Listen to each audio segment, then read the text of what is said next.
I don't understand the level of scapegoating Saka has been receiving. We seem to have forgotten as a fan base just how key and valuable Saka has been to this team for the past 3 or so years. He has been on such a consistent run of having such high quality for so long, for 3 years. He is still our best winger in this team. You can make a case for Trossard, of course, the season having outperformed Saka. I think that is true. But we can consider Trossard this season as kind of an exception. Like, he's been good. He's been very clutch these past, 1.5 years.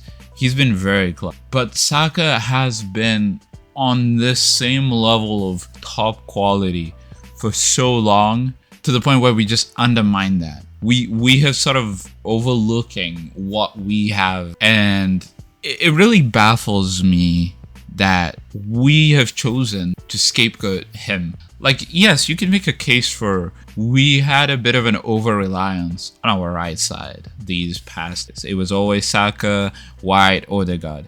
Those are always our creative players. Those are always the players we were in every single attack that we made. That is valid. That is a valid claim to make. But what I don't understand as a fan is why then should we blame Saka for being good at what he has been doing? And he still is good at what he does. Why are we then okay, you could say that he is one-dimensional. You could call him one-dimensional, as much as I don't agree with that.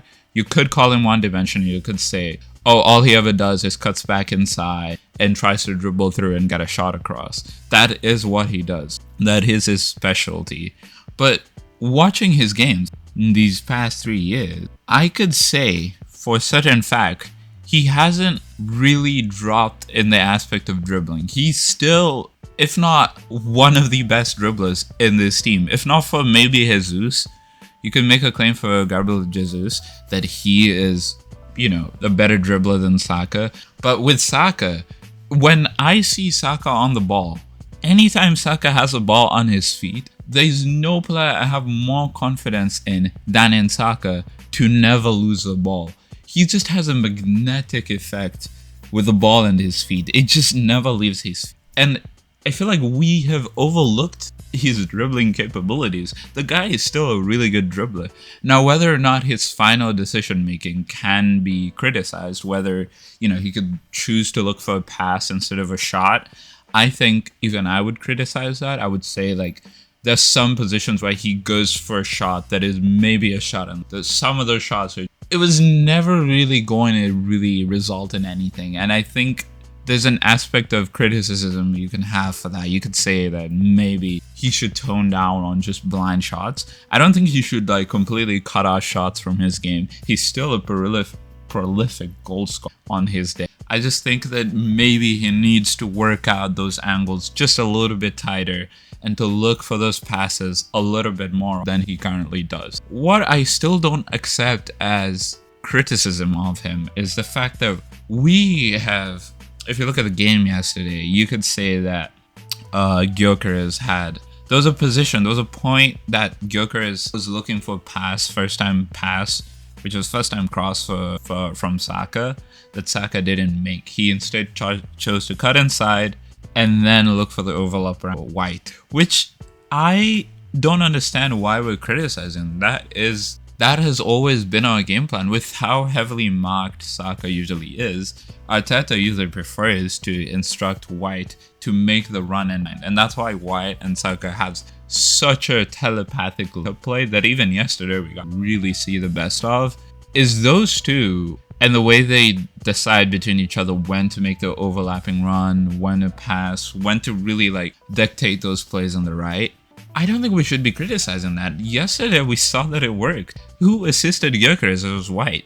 And how did White get to the position of assisting Gyökeres in the first place? It was through that play of Saka will do the dribbling. He will open up space for White to then make the run in behind, at which Saka saw and passed to White. And White made that final cross inside that Gyökeres got to the end of after a Sanchez mistake. That is the play we as a team usually make is we usually use overlapping runners to make the crosses and not our wingers. That's why our wingers like Martinelli, our wingers like Trossard, people like Saka, their main task as wingers isn't usually to be like the wide man who crosses, instead usually to dictate play and cut inside a little bit more often, and to try to look for shots, and to try, to dictate the game a little bit more effective inside the box rather than from outside that is our wing play. And it shouldn't be a point of criticism to say that Saka is doing the one thing that he doesn't do. This isn't Saka's game. If we wanted to criticize, we could have just said, oh, okay, why didn't Arteta sub in Madueke, who Madueke can then make those crosses into the box? And in my opinion, from having watched their games, Madueke and Saka are still not on the same level. I love Madueke. I think he offers an explosiveness that we just don't have as a team at the moment, or not a lot of players in this team have that just like explosive, make things happen kind of attitude in them or game in them. I could maybe think of Madueke as being one of those types. I could think of Martinelli and his bursting runs as being another example of that. But in reality, there's not really a lot of players who just have that just go get it. They're just gonna make a run and go for it, other than Madueke. And Madueke does offer us that dimension in the game. If we wanted to switch our game plan, we then switch our game plan. We don't instruct Saka to do the thing that he doesn't do. He's less effective as a wide man and a lot more effective as an inside forward. He cuts inside. He is a really good dribbler. You don't waste the dribbling abilities of Saka out wide and basically purely just as a man who crosses. And that's why I don't really understand the overall amounts of hate that Saka has been receiving. As well as Saka isn't... The thing with Saka's play is he has not been playing bad. Genuinely, he has not been playing bad. I'm looking at like our past 10 or so games, he may not be putting up the goals and assists that like he was prolific in maybe a year or 2 years ago. He may not be putting in those goals and assists, but he still is effective in the position he's playing, and by far our best right winger in this team. Even right now, even today, if you were to ask me, or if you were to ask any sensible Arsenal fan to list our starting 11, Saka would be first choice right wing every day of the week, regardless of opposition. Madueke is really good. He's crossing him, and I still don't think surpasses Saka. I love him, but he does not surpass Saka in what he offers. He has a burst of pace that Saka doesn't have, and he has that just gonna drive mentality that Saka doesn't really employ down the byline. Saka more so just dribbles and tries to play a little bit more intelligent than Madueke. And that is not a slight on Madueke. I think Madueke is still a really good player. I just think that overall as a player, Saka offers a lot more creativity. I think Saka is a little bit more creative than Madueke. Madueke only has kind of the one thing going for him, which is just like run the byline and cross inside, or make a shot outside the box. Those are like the two things I can think of Madueke being prolific at. Saka has a little bit more dimension in his game. I think it's just whether or not he chooses to use those dimensions that is a point of critique. He still has in him the ability to run down the byline, dribble through, and make that final, upon which he has done. And more often than not, there's not really somebody on the end of it to really receive that, play it in as a goal. He has the ability to, but more often than not, he chooses to play with Odegaard. He chooses inside. He chooses to wait for Whites or Timbers overlapping or Timbers supportive run. He doesn't just have one dimension. And I think that it has got to a point in the fan base where it feels less of criticism and more of... We're still top of the table, don't forget that. We are doing really well. All of our attacking players are starting to really click and starting to gel really well. We just got back Havertz, we got back Jesus, and Jesus is you're starting to get back in our team a lot more frequently. We just got Havertz the other 2 games ago. He's gonna start momentum. We got to consider all of those factors, and instead of using all of these efforts to scapegoat Saka, I think it's unacceptable that we have unfairly decided that Saka is the person we're going to blame for everything.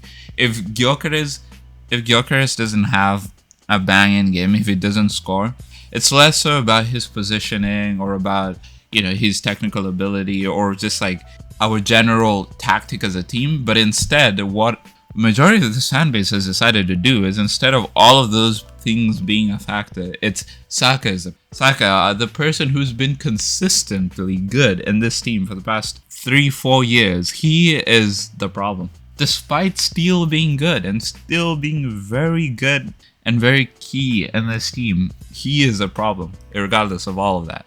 I think that there are other things we could blame. There are other things we could blame than Saka. I don't think Saka is entirely free of blame. I think, yes, we can criticize him, but I think it'll be better to look at our overall play as a team.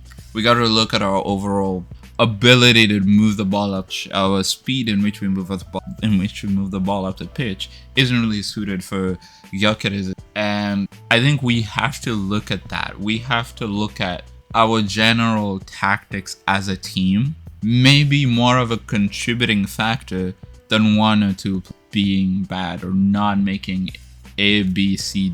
The reason they're not making A, B, C decisions is because tactically as a team, Arteta has trained them not to make A, B, C decisions and instead to D, E, F decisions. They make other decisions we would like to see. And there's a reason we are not the coach. So yeah.